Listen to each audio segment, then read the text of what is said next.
Mega love shoutout sa ating mga solid supporters ng Team Mides, International Solid Family, Worldwide, International Italy, Philippines Fans Group, Bacolod and Panay Island, Barcelona, Spain Chapter, USA and Canada, Team Europe and Hong Kong, Team Davao, at sa iba pa mga supporters na nanggaling sa mga team na sinusundan pa rin nila si Mides.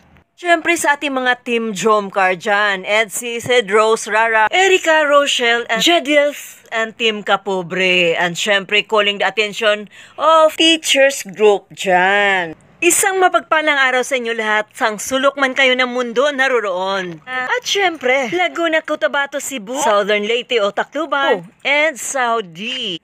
Pa-shoutout naman dyan kay Madam Iluminada. Napakaganda naman ng ating Madam dyan. O yan, hindi basta-basta yan ha, na solid supporter ni Mides. Ang ating official reactionist ng Team Mides na pinangungunahan ni Boss MG, si Marinduking Gala, Michelle Japina, PW Rams, Kapitana na Hides, Dang Variety Vlogs, at ang inyong lingkod, Egypta TV. Maraming salamat sa inyo lahat. Sana suportahan nyo kami. At sana sa mga viewers, huwag sana kayong maligaw ng landas.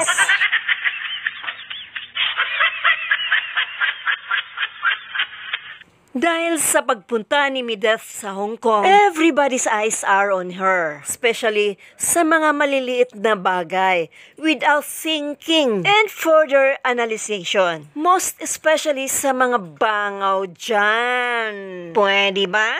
Pakispray nyo yung nasa baba. Mga bangaw para matipok. Bakit nakabuntot pa rin kayo? Sunod ng sunod. Ang palaya ba talaga? O talagang makati ang dila or inggitira? Alin doon? O nawala ka na ng komisyon na ibinulsa ayon sa episode ni Kalinga Prab sa 11 para kay Mides? Patungkol sa isang gremlin na malikot o maligalig ang pag-uugali. And now, panoorin natin ang live ni Bunso. Hindi na po ito galing sa 7-Eleven, guys. Lutong nun! Ang lupit ng resback ni Bunso. Sabi ka naman kung hindi ka matablan ng apog. Grabe ka naman. Grabe. May nag-ano sa init. Hindi ako mag-share ng negativity. May nag-ano kasi na 7-Eleven lang daw yung kinain ko sa Hong Kong. Tapos bibili daw ako ng prutas sa bangketa. My God. Mas masarap tulungan yung mga taong nagtitinda sa bangketa. Kasi sila yung mga small business owners na kailangan ng support. Kasi yung konting pagbili mo, yung konting tubo, malaking bagay na yun doon sa taong nagbibenta. Kasi malaking tulong na yun sa... Kasi yung mga nagtitinda sa sidewalk, guys, hindi naman, katulad ko, hindi naman kami nagtitinda para magpayaman. Nagtitinda kami para mag-survive, makasurvive sa pagkain, sa mga needs. Tapos, hindi naman kami nagtitinda para magpayaman, nagtitinda kami to survive. Alam mo yun, naghahanap buhay kami. Kasi yun yung tawag dyan, yun yung dapat na kailangan namin gawin para makasurvive. Hindi naman, wala naman yayaman sa sidewalk vendor, guys. Kaya yun yung kailangan tulungan kasi nagtitinda sila hindi para magpayaman. Nagtitinda sila para makasurvive, para may makain yung pamilya nila, para may mapag-aral sa mga anak nila. Kaya yan ang dapat sinusuportahan, guys. Hindi yung idadaon mo kasi nagtitinda lang sa bangketa, bibilhan kasi nagtitinda. Ang pangit ng mindset mo. Sobra. Kaya yan, nagtitinda dyan sa bangketa kasi naghahanap buhay yan. Yan yung dapat tinutulungan.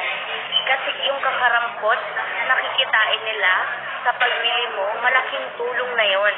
Malaking tulong na yon sa pag-aaral ng mga anak nila, sa pangkain nila. Kaya, grabe. So, ito ay isang sampal sa mga kasagutan ni Bunso lahat. Ito ay nakakahiya bilang isang ina ka na. Kung ikumpara ang edad mo kay Mides, na dapat ikaw ang mas maluwag ang pang-uunawa, pero bakit ganon ang asal mo? Dahil ba Tinamaan ka sa mga sinasabi ni Mideth, kaya galit na galit ka. Lahat ng ginagawa ni Mideth ay related sa mga experiences niya. Hindi siya nagmamayabang. Truly appreciated niya yung mga small things na bawat nadadaanan niya. Dahil nakikita niya ang kanyang sarili sa bangketa. Doon sa mga vendors na nagtitinda. Pati ba naman ang pagbili niya ng grapes ay big deal na sa'yo? At ang pagdaan niya sa 7-Eleven at ang pamimili niya sa sidewalk? Big deal ba yan? Hello? May pera ka bang ibinigay sa kanya? Para lahat ng galaw ni Bunso ay babantayan mo. Anong klaseng tao ka? Meron pa kaya itong words of wisdom? Itong klaseng tao na may kati sa dila na dapat buhusan ng asido. At akala mo namimintas ay may kagandahan. Pinintasan ba naman niya si Ana Rita, ang founder ng Team Mideth International Solid Family. Ganda ni ate, ano?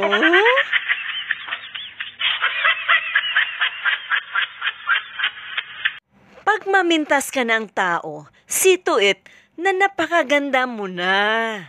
Kung makahusga kay Mideth, kay Ma'am Ana Rita, akala mo mayaman.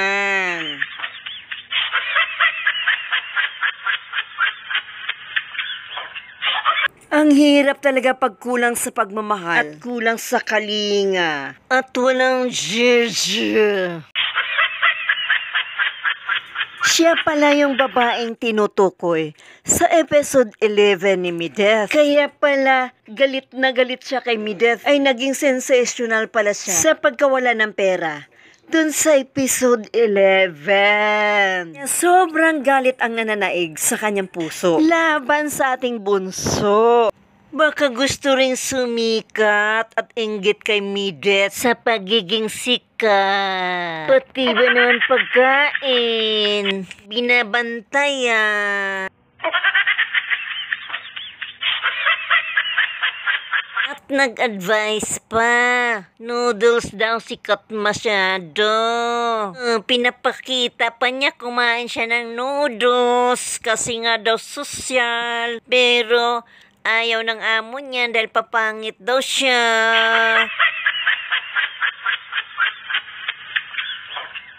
Kala mo maganda si Ajax girl. At dahil galit na galit siya kay Ana Rita Reyes, wala kasi siyang ibubuga. Sa daming makita sa kanyang FB page. Kaya nakasimangot siya at ito lang nag-iisang ipagmamalaki.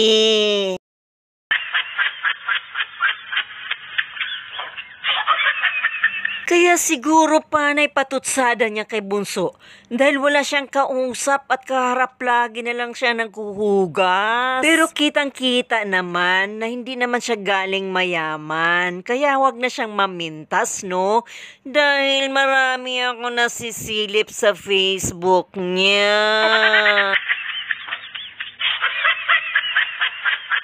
Pero tama na.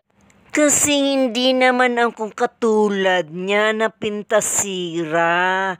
Pinatikim ko lang siya para matuto, no? At dapat siyang lumugar kung saan siya nanggaling. Kaya dyan kay Ma'am Ana Rita, bilib na bilib ako sa pag-ugali niya. Nakapag-usap kami dyan at very humble. At inamin niya kung ano yung before niya. Kaya siya nakaka-relate kay Mideth. May isang friend ako, ikilala pala niya.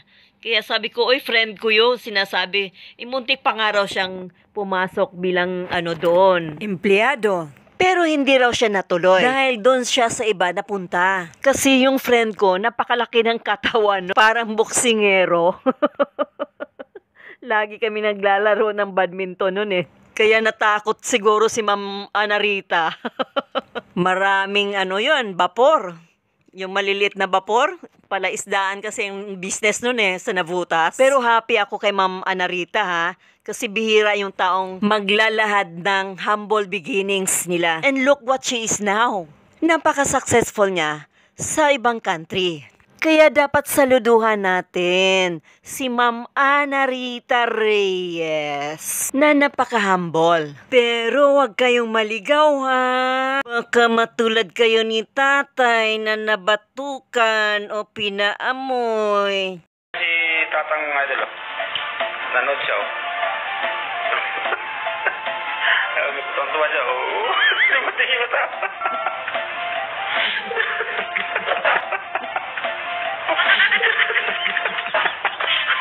Ngayon na si...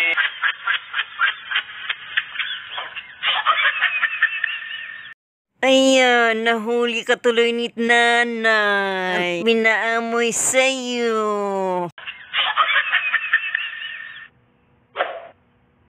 Ang aking munting channel, Egypta TV. God bless you all.